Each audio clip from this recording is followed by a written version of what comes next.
Bonjour à tous, bienvenue sur notre chaîne Les Sœurs Pradey. Je suis Sandra Pradey. Et je suis Lisa Pradey. On est toutes les deux autrices et aujourd'hui on va vous parler de nos différentes inspirations dans l'écriture.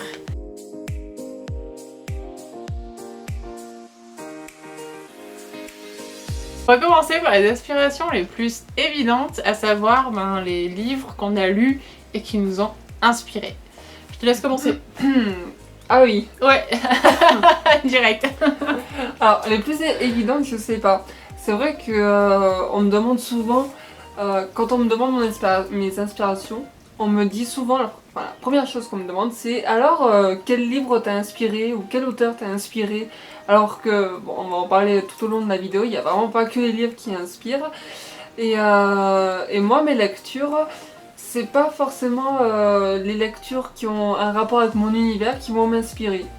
Alors c'est vrai que je suis fan de Tolkien comme tous les lecteurs de fantasy, enfin comme une grande partie de lecteurs de fantasy. C'est vrai qu'il m'a inspiré, mais ça fait pas partie de mes inspirations, on va dire, prioritaires. J'ai été beaucoup plus inspirée par des auteurs français comme Laurent Gounel qui n'ont rien à voir avec la fantasy. Laurent Gounel, pour ceux qui ne connaissent pas, c'est plus des romans philosophiques, de la philosophie un peu de tous les jours. Ça m'a beaucoup plus touchée que des romans de fantasy. Alors après en fantasy, il y a Anne Robillard quand même qui m'a aussi énormément inspirée, pas au niveau de l'histoire, mais plus au niveau peut-être du style d'écriture. Je trouve qu'elle a une écriture plus noble, dans le sens où de nos jours, il y a beaucoup d'écriture vulgaire, je trouve, dans la fantasy, surtout dans les éditions Bragelonne.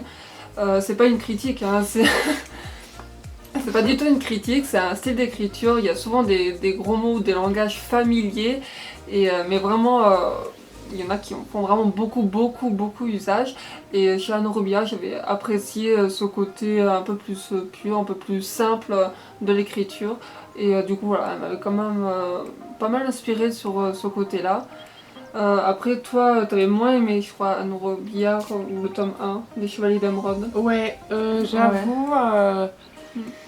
Ouais, j'ai pas trop accroché, mais c'est pas le style. Ouais, c'est vrai que le style d'écriture, je l'ai trouvé trop simple. Ouais, ben moi, tu vois, j'ai trouvé ça hyper fluide. Et contrairement à mon écriture de l'époque, à l'époque où j'ai découvert Anne Robillard, la mienne n'était pas du tout fluide. Et du coup, j'avais. Ouais, elle m'avait quand même bien inspiré.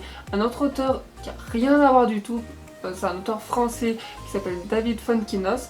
Je l'avais découvert avec son roman Charlotte. Et là pareil, c'était, je crois que c'était le coup de foudre. C'est un de mes auteurs préférés, ça n'a rien à voir avec mon style d'écriture ou mon univers plutôt. Lui il écrit vraiment des romans plutôt réalistes, de la littérature, comment on appelle ça, littérature populaire on appelle ça je crois. Et j'adore son style d'écriture et pareil des fois sa façon de mettre du silence dans du dialogue, et ben, il m'avait vachement inspiré là-dessus. Et donc voilà, c'est pour dire que moi en livre, les gens s'attendent souvent à ce que je donne des références en fantasy. Je dis mais il faut pas... Faut pas se cantonner qu'à notre domaine, qu'à notre univers. C'est ouais. ça. C'est ça. Alors bien sûr, il y a plein d'auteurs de fantasy que j'ai aimé. J'ai adoré Le Sorceleur, mais voilà, c'est pas... il faut... Enfin moi, pour ma part, je prends vraiment tous les domaines, parce que je lis de tout. En ce moment, avant... en ce moment, non, je lis pas de tout, mais voilà, pendant des années, j'ai vraiment lu de tout type de romans. Fantasy, réaliste, je sais pas, il y a peut-être que les polars que j'ai jamais lus, ça m'inspire pas du tout. Et toi, du coup... tes inspirations? Alors moi, j'en ai... Il y en a une que je connais, je crois. Oui, moi il y a une saga qui m'a suivie durant toute mon adolescence. Quand je l'ai découverte, il n'y avait pas beaucoup de tomes qui étaient déjà sortis, donc j'attendais avec impatience à chaque fois le tome suivant. C'est la saga L'épée de vérité de Terry Godkind. C'est vraiment la saga qui m'a plongée dans le fantasy. C'est vraiment... ça a été ma référence en fait dans cet univers-là. J'ai adoré le style d'écriture, j'ai adoré les personnages différents qu'il y a, les relations qu'il y a entre ces personnages, j'ai vraiment adoré. Ça a vraiment été, et même maintenant encore, ça reste mes romans préférés, ma saga préférée. Il a fait une suite et je la lis et j'attends toujours le tome suivant avec impatience. C'est vraiment ouais, ma référence dans la lecture. Après, moi, mes inspirations viennent plus de films que de l'écriture. Je suis beaucoup plus plongée dans les univers cinématographiques que de lecture. C'est... Je sais pas pour toi, moi c'est les personnages. En fait, moi je suis attirée par les personnages. Et donc, du coup, quand je les vois en film ou en dessin animé, ils sont là, ils prennent vie, ils sont vivants. Donc, c'est vraiment là que je prends toutes leurs émotions, toutes leurs personnalités. Et c'est là que vraiment je m'enivre des personnages. Un personnage, ouais. Ouais, alors moi au niveau des films, ça va être plutôt des scènes qui vont... Certaines scènes, pas forcément des personnages, ça va être des scènes, mais des scènes particulières. Par exemple, quand j'étais en train d'écrire Moi, Charal, c'est un roman où il y a beaucoup de guerres, beaucoup de batailles, et vraiment ça domine vraiment l'ambiance, c'est la guerre. Donc du coup, quand mon fiancé m'a proposé de regarder un film sur la guerre, je me suis dit bon, allez, pourquoi pas. Et je crois que ça s'appelait Monument Men. C'était un film réaliste en plus de l'époque de la guerre avec les Allemands, les nazis, tout ça. Et c'était un groupe d'hommes, d'historiens qui avaient pour mission d'aller sauver les œuvres d'art que Hitler voulait prendre. Enfin bref. il y a une scène dans ce film où il y a un de l'équipe qui du coup, je crois que c'est un historien, oui du coup, qui tombe sur un Allemand. Enfin il sort pour fumer sa clope, non il sort, il tombe sur un Allemand, et donc un ennemi. Et là, il y a quelque chose qui se crée entre eux parce que ni l'un ni l'autre ne sait quoi faire, ne sait comment réagir, et ils se retrouvent, là ils sont deux ennemis tout cons l'un en face de l'autre. Et au final, je crois que l'historien il sort une clope, il en propose une à l'allemand. L'allemand, il fume leur clope, tranquille je crois. Et après il me semble que chacun repart de son côté. Et j'ai trouvé cette scène formidable. Et du coup je m'en suis inspirée moi pour créer une scène dans mon roman qui a rien à voir. Enfin qui a rien à voir. C'est du coup je crois le héros. Qui mène une armée, donc qui mène une armée derrière lui. Il va tomber sur un ennemi, donc il rentre dans une tente, et il tombe sur un ennemi, sauf que l'ennemi en question c'est un enfant. Et donc voilà, là il va y avoir une scène autour de ça, parce que il va pas du coup tuer l'enfant, mais ils vont se poser, voilà, ils vont se poser, être face à face, prendre le temps de la réflexion et tout ça. Donc voilà, c'est ce genre de scène dans des films qui vont m'inspirer. C'est pas forcément des personnages, c'est vraiment les scènes, des interactions entre plusieurs personnages, et vraiment des situations particulières que je vais avoir envie de retranscrire moi dans mes histoires. Alors que moi, ce qui va me plaire dans une situation, ça va être l'émotion que va ressentir le personnage à ce moment-là. En fait, moi, ce que j'adore, c'est... On a déjà beaucoup parlé dans la vidéo des personnages, c'est de voir l'évolution des personnages, et j'adore les personnages incompris. C'est vraiment, je les adore, ces personnages incompris, et à chaque fois que j'en vois un dans un film ou dans un dessin animé, par exemple un personnage que j'adore, c'est Maléfique. Vraiment, je la surkiffe cette Maléfique, parce qu'au début on est persuadé que c'est la méchante, et quand on comprend son histoire, quand on sait ce qu'elle a enduré, ce qu'elle a vécu, on se dit mais non, en fait c'est normal, elle est incomprise, et c'est normal qu'elle se défende au final. Donc c'est vraiment, moi c'est plus voilà, ces émotions-là, c'est plus l'histoire des personnages qui va m'inspirer et me dire mais je veux un personnage qui ait une histoire comme ça en fait, qui soit incompris comme elle, ou qui me fasse ressentir les mêmes choses. Ouais, je comprends tout à fait, j'adore les personnages incompris aussi. Est-ce qu'il y aurait un signe? C'est vrai. Après, il y a certains films qui vont me dégager une émotion, et ça me l'a fait pour le film Le Titanic. Oh putain. j'en parle tout le temps, hein. T'en as marre que j'en Je parle. n'en peux plus de ce Titanic. Pour vous dire, je n'ai même pas vu le film, je n'en peux plus. Parce que je l'ai découvert récemment, oui, il y a quelques années, alors qu'il est vieux ce film. Et mais je sais pas, moi ça me déclenche une émotion et ça m'a inspiré pour mon roman de dark fantasy. On en reparlera après du coup quand on parlera de la musique. Moi quand j'écoute la musique du Titanic, du coup j'ai toute l'émotion que j'avais en regardant le film qui ressort. Et du coup quand j'écris,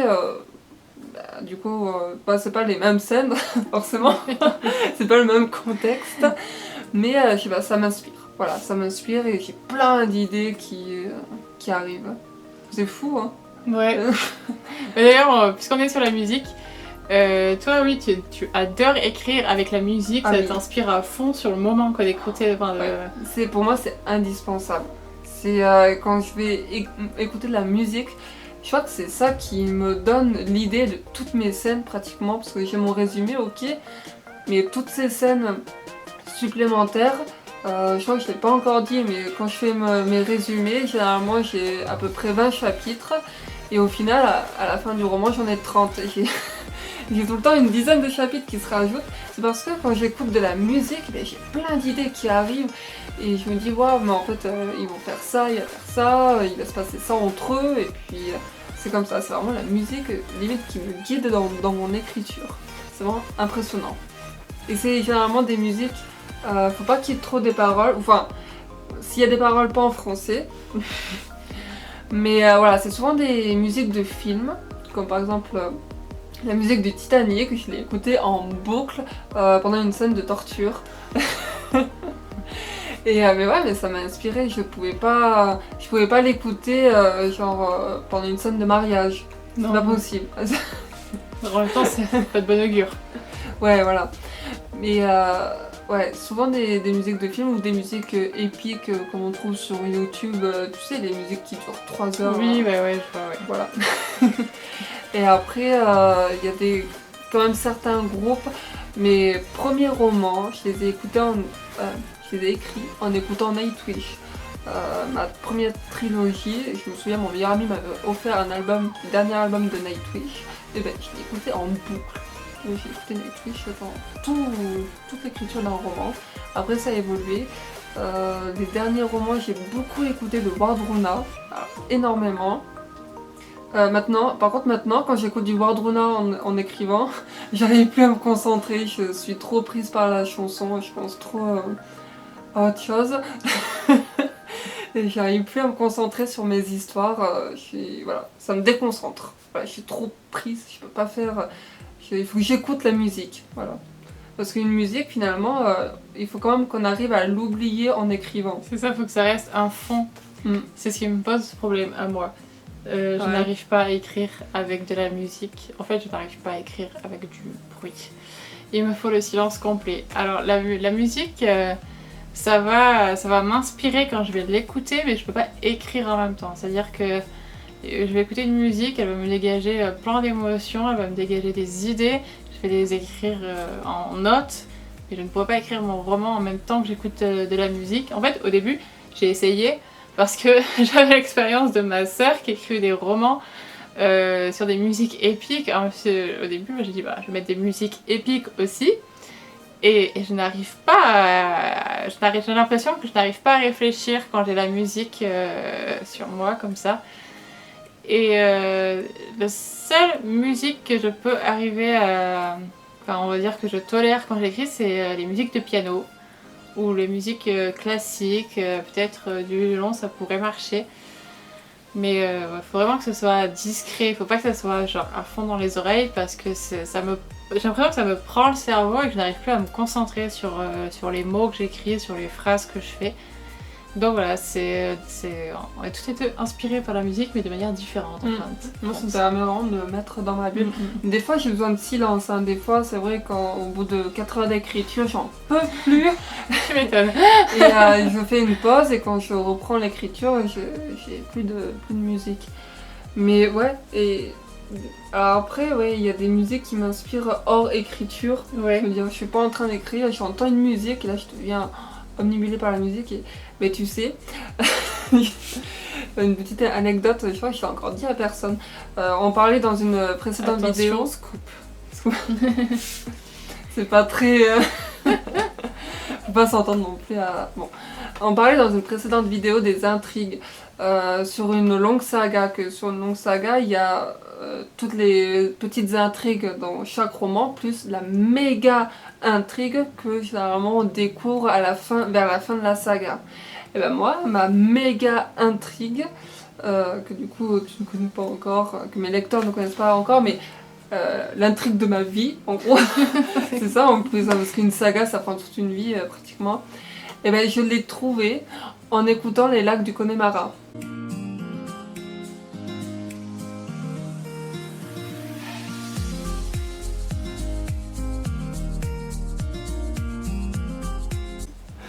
T'as vu ça? Tu me fatigues.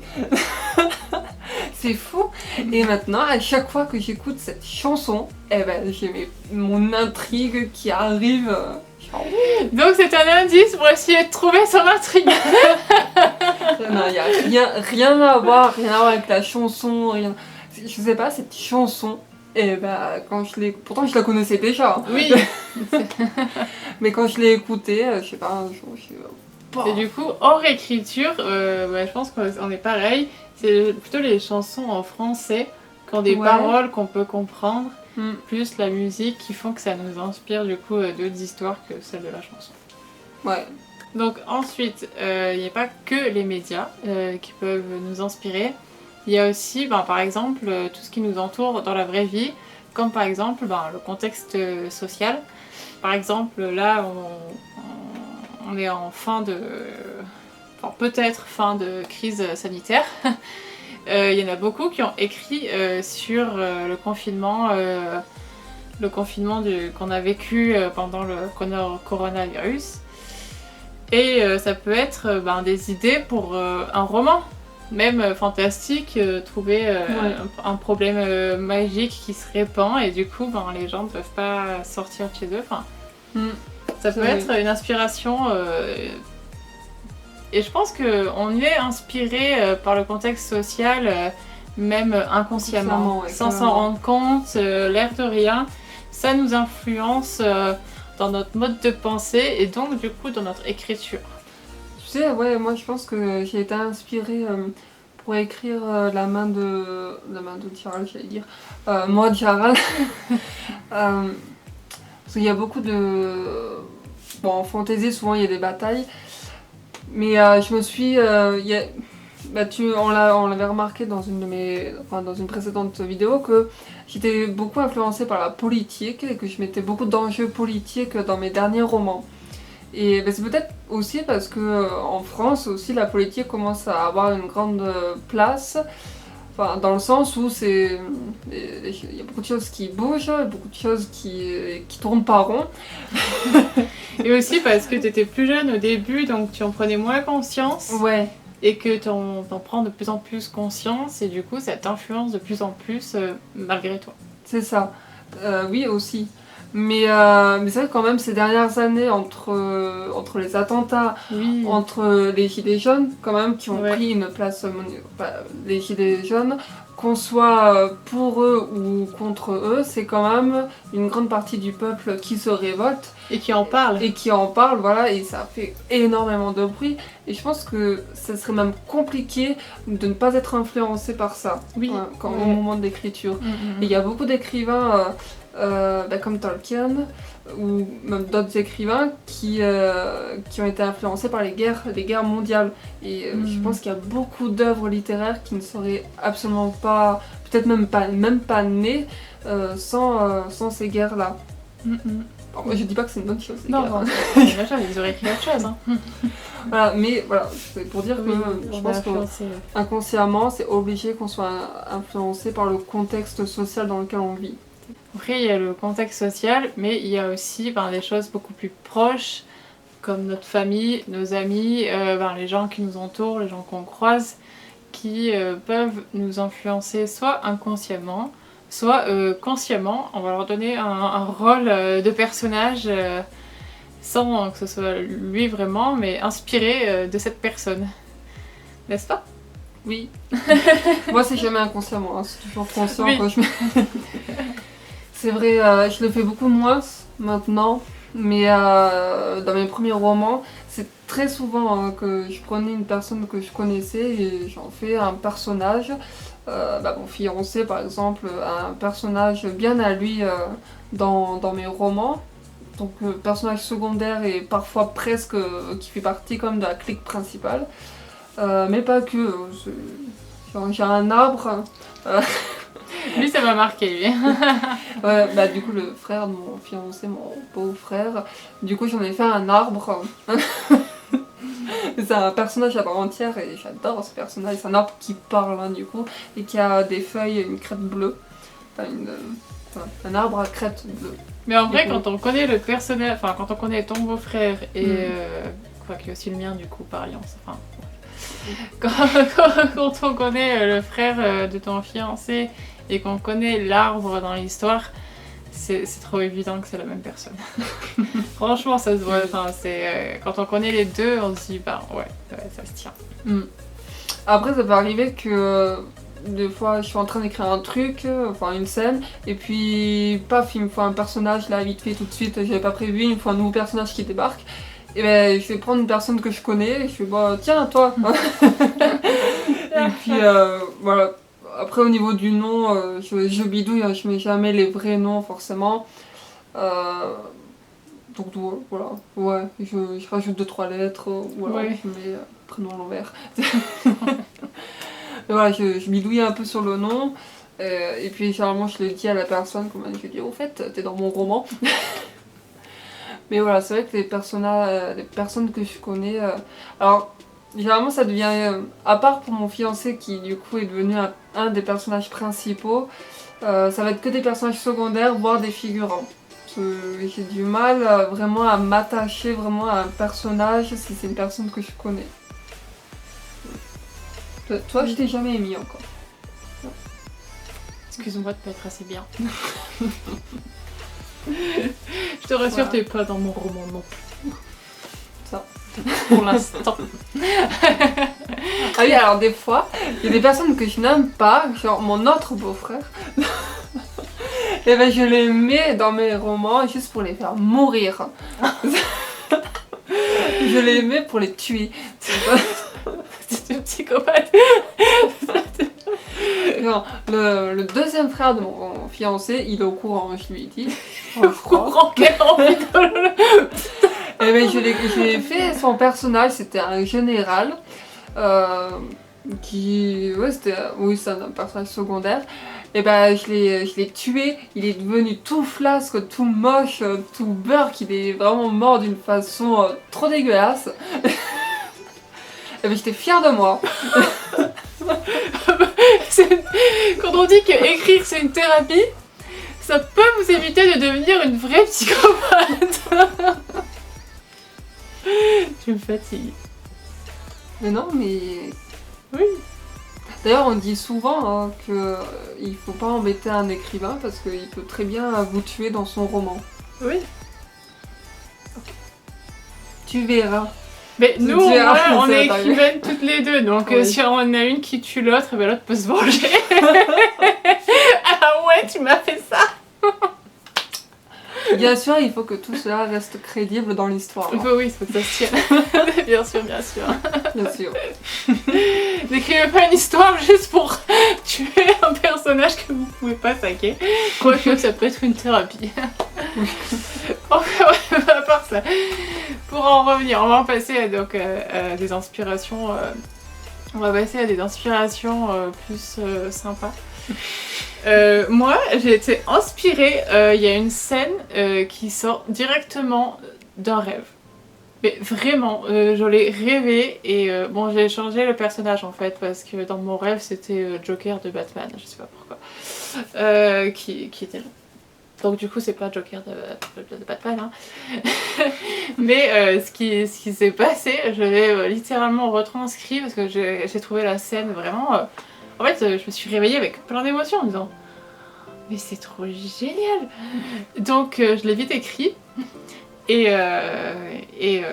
cette scène, elle est dans mon roman parce que vraiment, Bah, inspirée, vraiment, je crois qu'il y a une grande partie de l'histoire de mon roman qui, au final, découle de cette scène que j'ai rêvée et que j'ai adorée. Et ça arrive pas souvent. Du coup, en parlant de rêve, En parlant de rêve. on va découler sur la dernière inspiration, Ah oui. les fantasmes. Non mais alors je sais pas pourquoi tu as mis ça en fait. Mais moi je suis inspirée par les fantasmes. Bah ouais, Ah oui. c'est toi qui me l'as dit. Ah bon? Ouais. Mais non, tu as mis rêve alors j'ai dit fantasme. Ah ouais? Ouais. Bah je croyais que t'avais des fantasmes. Oui. Ah. Non mais non. C'est vrai qu'en parlant des fantasmes, c'est un reproche qu'on fait quand même à beaucoup d'auteurs où on les accuse d'écrire un roman juste pour écrire leurs fantasmes.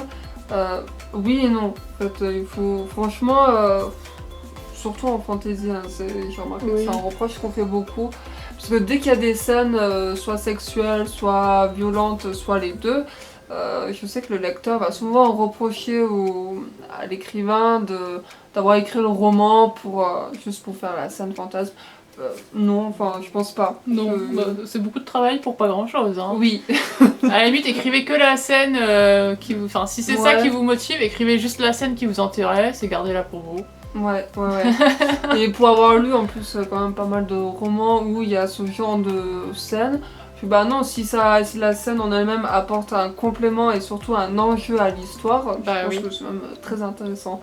Par contre, pour rebondir sur les personnes réelles qui ont nous inspiré, hormis le fait de l'entourage qui peut nous inspirer, moi il y a des personnalités assez célèbres qui m'ont inspiré. Alors généralement, je ne dis pas leur nom parce que j'ai pas envie que les lecteurs fassent le rapprochement entre le personnage et la personnalité célèbre, parce qu'au final elles ont rien en commun.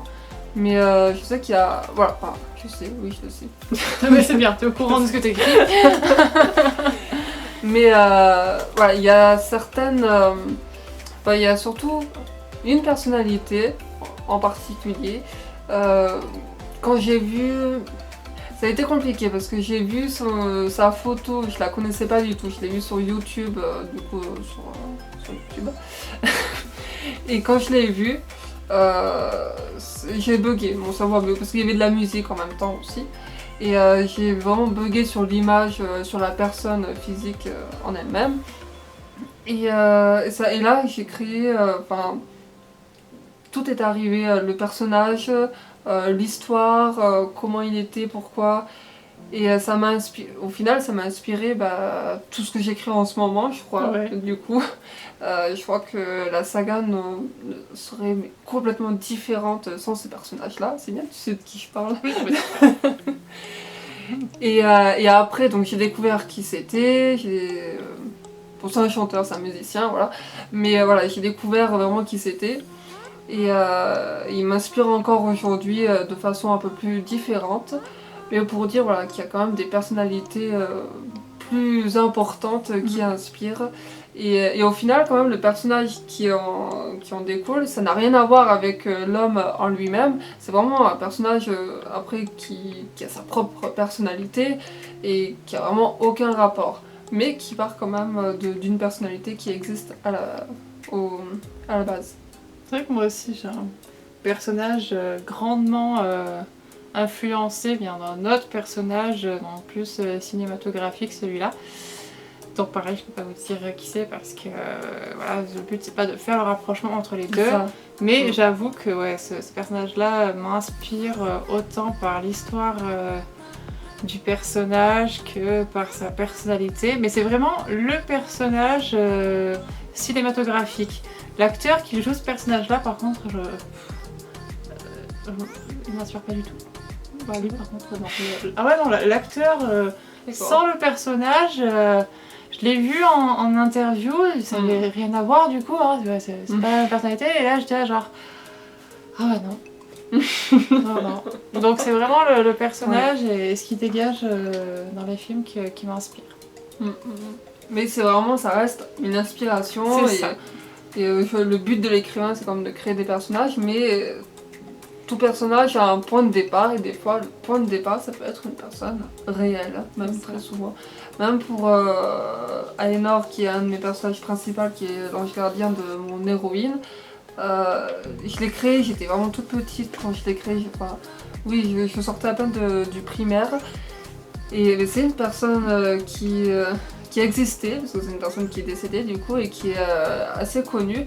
Et voilà, j'ai jamais révélé vraiment qui c'était parce que je ne voulais absolument pas qu'on fasse le rapprochement entre la personne et le personnage, ça n'a rien à voir et ça aurait pu être mal vu même. Tu veux dire hein? Mais je te l'ai jamais dit? Non, je comprends. Ah, d'accord. Je fais ça. Mais du coup voilà, cette personnalité-là m'a inspiré ce personnage et sans ce personnage, pareil, la saga n'aurait strictement rien à voir avec ce qu'elle est aujourd'hui. Je te dirais qui c'est. Oui, tu me dis. Donc sur ce, merci de nous avoir suivis. N'hésitez pas à nous dire ce que vous en avez pensé dans les commentaires. Dites-nous, vous, quelles sont vos inspirations dans l'écriture. Et puis on vous remercie de nous avoir suivis, je vous l'ai déjà dit. Mais merci de liker la vidéo et de vous abonner à notre chaîne. Bisous! Ciao ciao!